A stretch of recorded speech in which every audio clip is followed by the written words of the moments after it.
journalist and author Misha Glenny. Thank you for coming to our studio, Misha. You're welcome. You will be soon leaving Central Europe for Britain, and let's start with Central Europe. What is your feel of the region now? Is it quiet and peaceful as it looks, or is it more important and more difficult? So I returned to Central Europe 4 years ago to become rector of the Institute for Human Sciences, which is an advanced studies center in Vienna. Vienna had changed a lot since I lived there in the 80s and 90s. Obviously, there was the impact of the revolutions of 1989, and then Austria in 1995 became a member of the European Union. It's a much more dynamic capital than it was before, both culturally and socially and politically. And of course, Vienna, whereas before, up until 1989, it was really on the periphery, the eastern part of Western Europe, it's now very much in the center of Europe. So it's a good place to look at what's going on in surrounding countries, including the Czech Republic, Slovakia, Hungary, obviously, but also Poland, Romania, and the former Yugoslavia. How do things look? Well, Poland has made remarkable progress. When you think of Poland in the late 1980s, a country where people had to queue for even the most basic foodstuffs, where society was entirely dysfunctional, it is now by far the most dynamic entrepreneurial economy and society in the region. I think more dynamic than the Czech Republic. Slovakia was going in a very interesting path. It's now going in down a rather dark road, I think, with the present government and Fico's coalition. A key country, despite its relative lack of importance economically, is Hungary because of Viktor Orbán, and the fact that Viktor Orbán has created not just an autocratic system, illiberal democracy as he calls it in Hungary, but he has become a very important symbol for populism everywhere, including in the Czech Republic.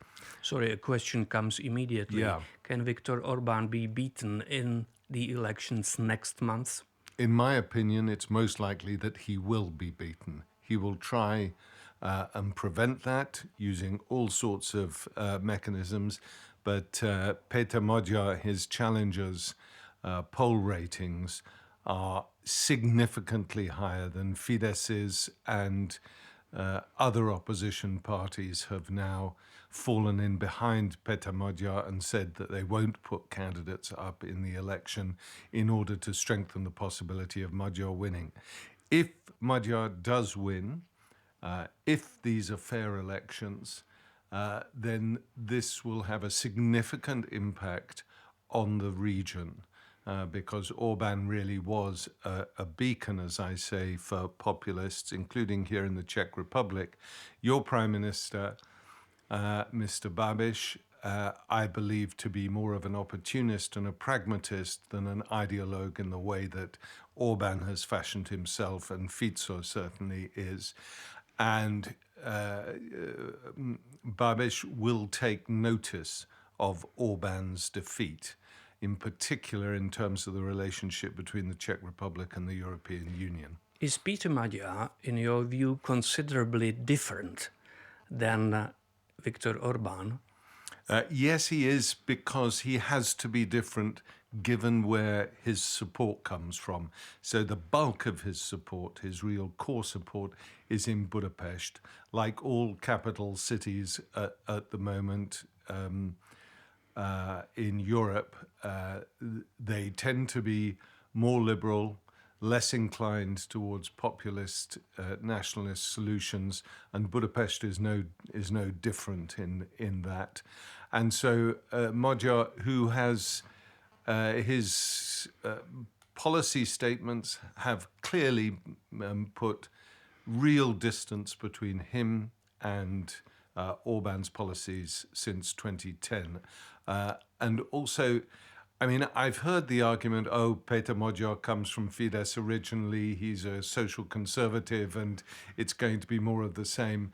And what I say is look, we're in a difficult situation everywhere. If somebody comes along and offers an alternative to Viktor Orbán, then rather than just sit back and say this will be another disaster, become involved in the politics, if you're Hungarian, of that country, and make sure that the incomer, in this case Magyar, understands that what they want in Hungary is real change. So rather than just sort of sit back and complain, we all have to become engaged in these issues. It's very important for both our countries and for Europe as a whole. If this happens, could a possible scenario repeat in Slovakia? It's difficult to say. It's a different situation in Slovakia because Fico is not nearly as influential as Orbán has been since 2010, and the coalition is very fragile. I certainly think that at the next elections, the opposition in Slovakia has a real opportunity under Šimečka to fashion a coalition. In Slovakia, that divide between the capital, Bratislava, and the rest of the country is very pronounced. So Bratislava feels extremely sort of liberal and European, the rest of the country less so. But as I say, Fico's position is not comparable with that of Orbán's. Speaking about Viktor Orbán, he never concealed his sympathy for Russia. Austria, where you have lived, is a neighboring country to Hungary. It's quite similar. It was a part of the same empire. Do Russians have similar influence in Austria as they have in Hungary? They have political sympathizers, and primarily the political sympathizers are in the Freedom Party of Austria, the FPÖ. And we know that in the past that they have had support from one of the foreign ministers, Karen Kneissl, who lives now in Moscow. And we also know, because of the Masalek scandal, the spying scandal, Wirecard in Germany, and Masalek's operatives throughout Europe, that the Interior Ministry of Austria, the security services, were deeply penetrated by Russia. Karel Schwarzenberg once said that Austrians have a soft spot for Russians. Do you agree? Well, remember, Austria has a very peculiar post-war history. It was occupied by the four powers between 1945 and 1955. And the state treaty determined, the state treaty which set up the Second Austrian Republic in 1955, with the approval of those four state powers and the Austrian government, determined that it would be permanently neutral, that it would not have military alliances. And the Austrians hold on to that very tightly. After the full-scale Russian invasion of Ukraine in 2022, within a few weeks, Sweden and Finland, who had been, Sweden in particular, determinedly neutral for a long time, Finland as a matter of practicality, within a few weeks they'd turned it around and they'd joined NATO. In Austria, that debate took about 2 or 3 days, and the overwhelming response of the Austrians was thanks, but no thanks. However, circumstances are changing in Europe on the security front very rapidly. And although this debate about neutrality is is for the moment over in Austria. In the long term, I think it's going to be a subject which will return. In terms of, do the Austrians like Russians? They see the Russians as business partners. They like the idea of cheap oil, and just as Germany did for a very long time. There is a relatively high degree of skepticism towards the European Union, and that's expressed primarily through the Freedom Party of Austria. But having said that, there is still broad consensus through the other major political parties that Austria must have a close relationship with Brussels as a member of the European Union and influence. So the game is not yet over.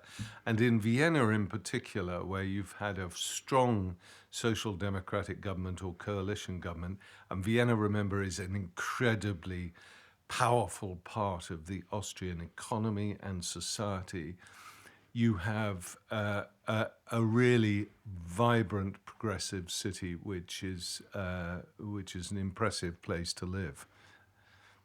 Vienna is a wonderful place to live, no doubts about it. On the other hand, it was a haven of Russian spies. Is it still true? Yes, but that was just because of the fact that it was neutral, and because of the fact that it wasn't a member of NATO, but also in the 1970s, they invited in a large number of international organizations. They have the IAEA, they have OPEC, they have the OSCE, and they have various UN agencies like the UNODC, with a lot of international organizations like that, with its geographical centrality and the fact that it's neutral, then it's an obvious place for Russian spies to operate. And incidentally, there aren't just Russian spies there. There are so many spies there from so many different countries that you can't, on a daily basis, you can't help bumping into them on the street. On the other hand, being an Austrian politician, it would make me nervous if Russian spies centered or concentrated in my own capital.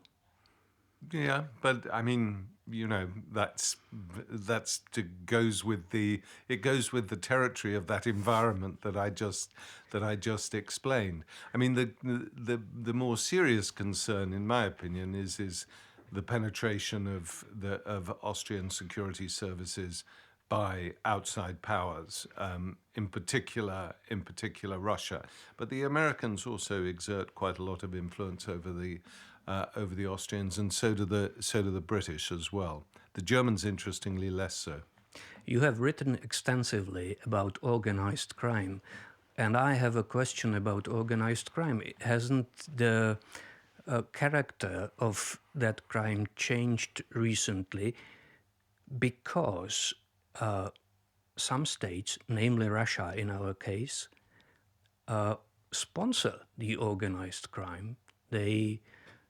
Russians feed migrants to Poland, for example. They attack Central Europe with cyber attacks. They organize terrorist attacks abroad, in Czech Republic as well. So do you consider that organized crime as such?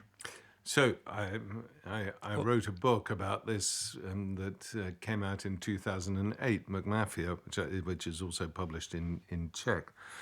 And if I were writing a McMafia Volume 2 today, more or less 20 years later, I would say that model which emerged out of Russia and the former communist states, it was very prevalent in Yugoslavia during the wars of the former Yugoslavia.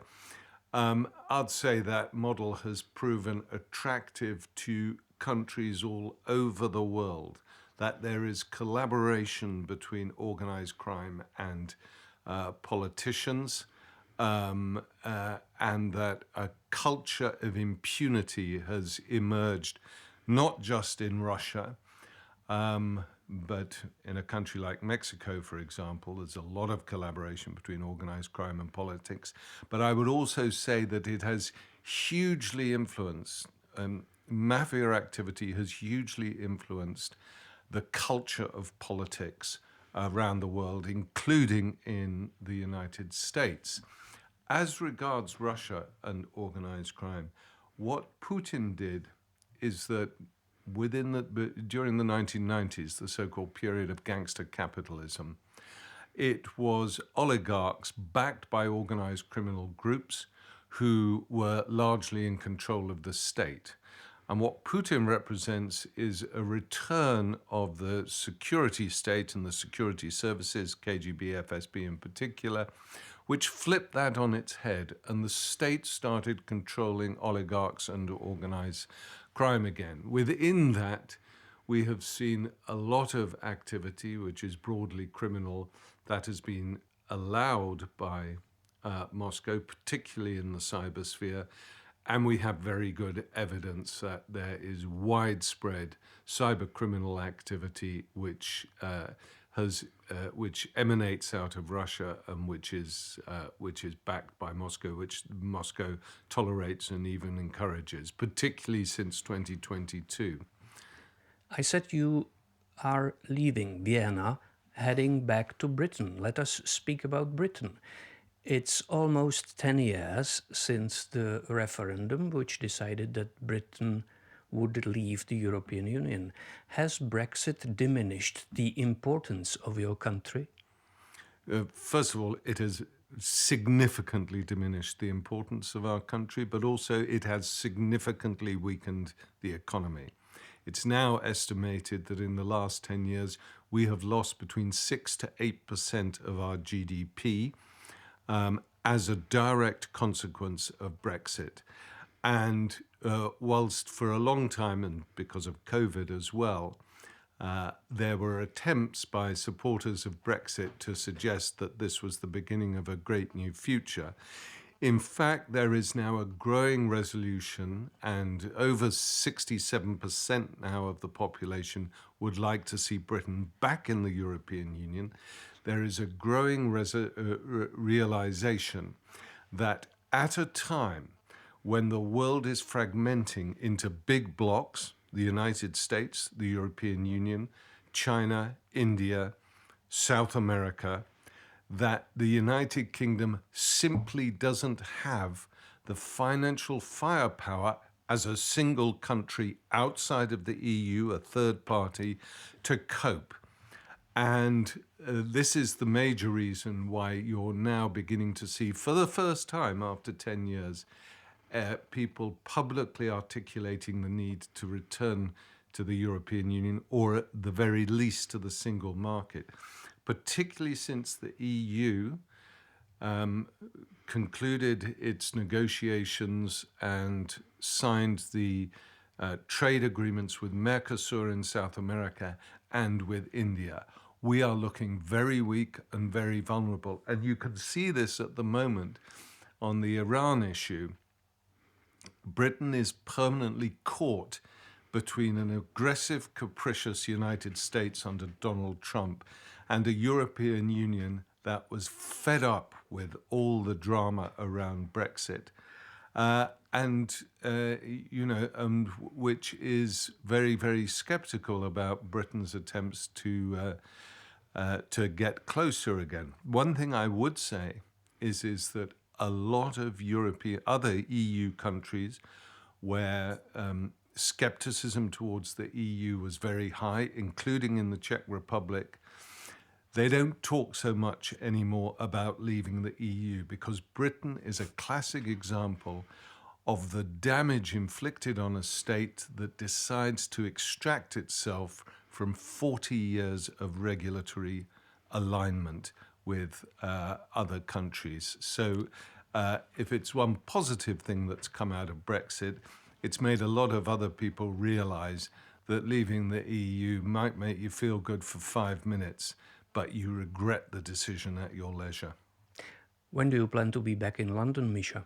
So I finish as rector of the Institute for Human Sciences on the 31st of March, and I'll be back and forth between Vienna and London in April and May. But I've already started recording the program that I've been asked to present at the BBC in our time, which is a wonderful, wonderful show. The purpose of my question, though, Yes. was, do you think that you'll make it to witness Keir Starmer in number 10, or will you be too late for that? No, I'll be in time because the key date for Keir Starmer is the beginning of May, when we hold local elections in large parts of the UK. And the Labour Party will keep him as Prime Minister until those local elections, unless, you know, some unexpected disaster comes out of the cupboard that we hadn't anticipated.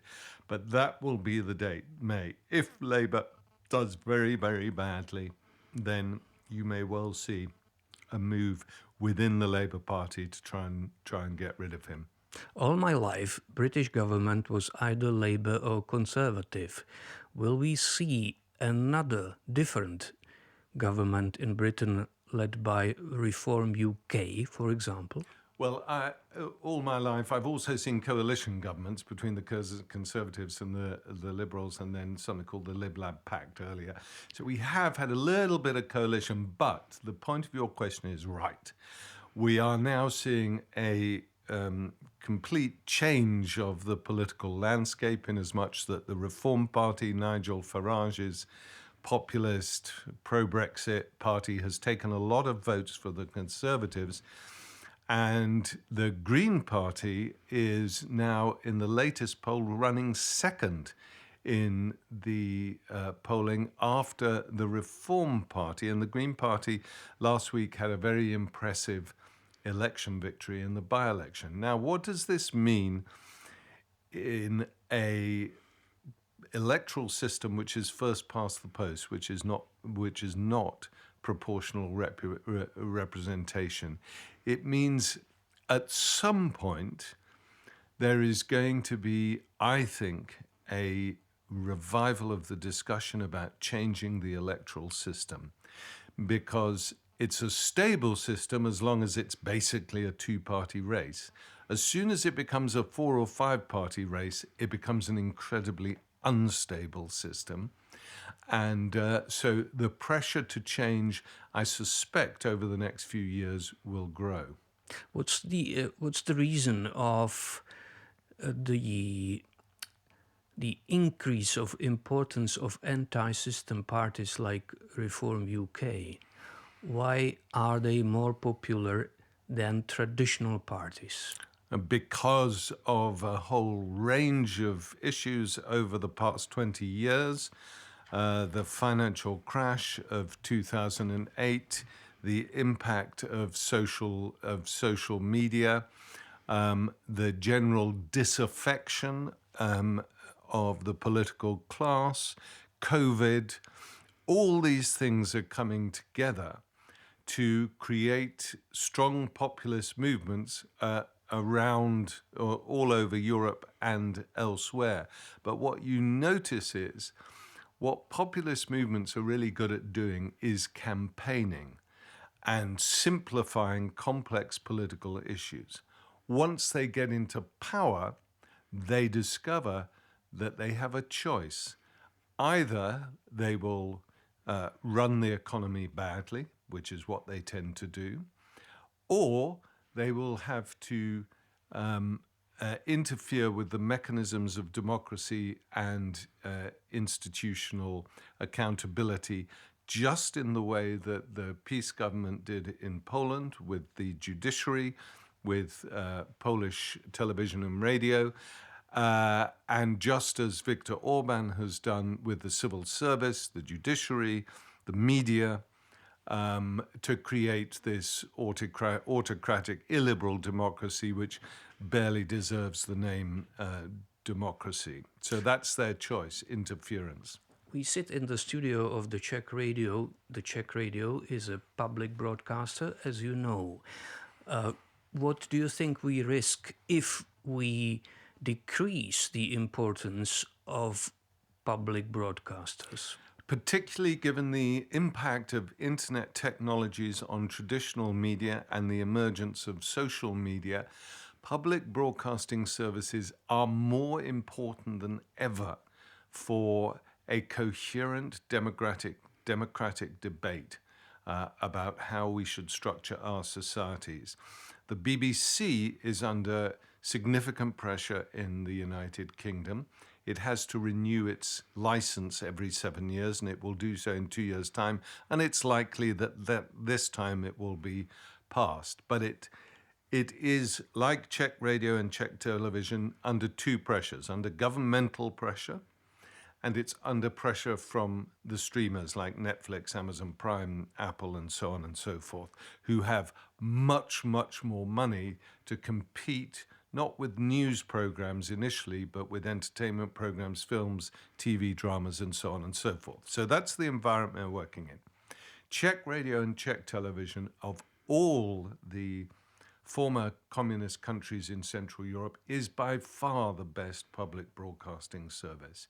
It is a service which I use as a researcher and a listener and a viewer quite frequently. I am particularly impressed with Czech radio's archive that I have called on a great deal, and its standard, its technical standard and its journalistic standard is extremely high.